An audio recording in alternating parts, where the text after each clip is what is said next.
বুলডোজারের চাকা আটকে দিল সুপ্রিম কোর্ট, বাতিল হবে যোগীর দাওয়াই।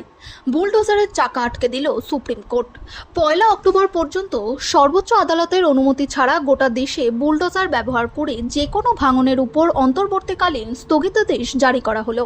আদালত অবশ্য জানিয়েছে, জনসাধারণের রাস্তা, ফুটপাত, রেললাইন বা জলাশয়ে দখল করে থাকা কোনো সম্পত্তির ওপর বুলডোজার চালানোর ক্ষেত্রে এই স্থগিতাদেশ প্রযোজ্য হবে না।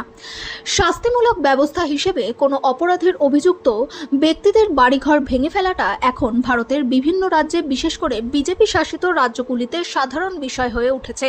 রাজ্য সরকারগুলির এই পদক্ষেপকে চ্যালেঞ্জ করে শীর্ষ আদালতে একটি আবেদন করা হয়েছিল।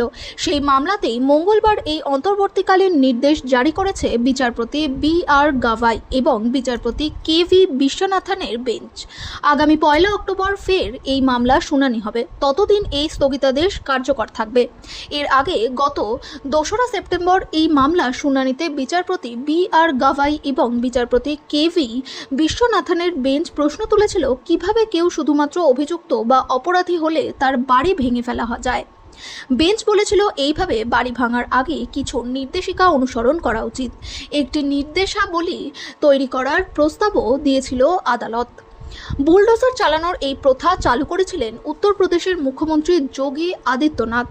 এর দৌলতে তাকে অনেকে বুলডোজার বাবা নামেও ডাকতে শুরু করেছিলেন। এরপর বিজেপি শাসিত অন্যান্য রাজ্যগুলিও তার দেখানো পথই অনুসরণ করেছে।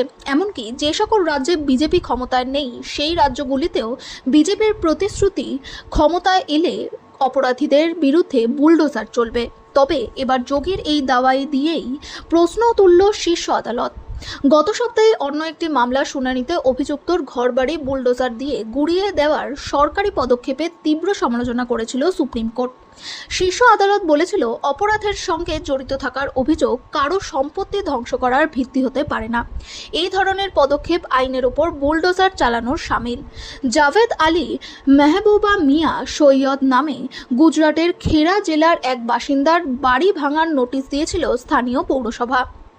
তার শীর্ষ আদালতে আবেদন করেছিলেন ওই ব্যক্তি। সেই মামলা শুনানিতে বিচারপতি ঋষিকেশ রায়, বিচারপতি সুধাংশু ধুলিয়া এবং বিচারপতি এস.ভি.এন.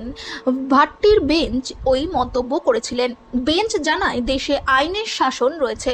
কোনো পরিবারের একজন সদস্য আইন লঙ্ঘন করলে পরিবারের অন্য সদস্যদের বা তাদের আইনত নির্মিত বাসস্থানের বিরুদ্ধে ব্যবস্থা গ্রহণ করা যায় না। আদালত বলেছিল, সইদের বিরুদ্ধে শুধুমাত্র একটি মামলা নথিভুক্ত করা হয়েছে। আইনি প্রক্রিয়ার মাধ্যমে তা আদালতে প্রমাণ করতে হবে।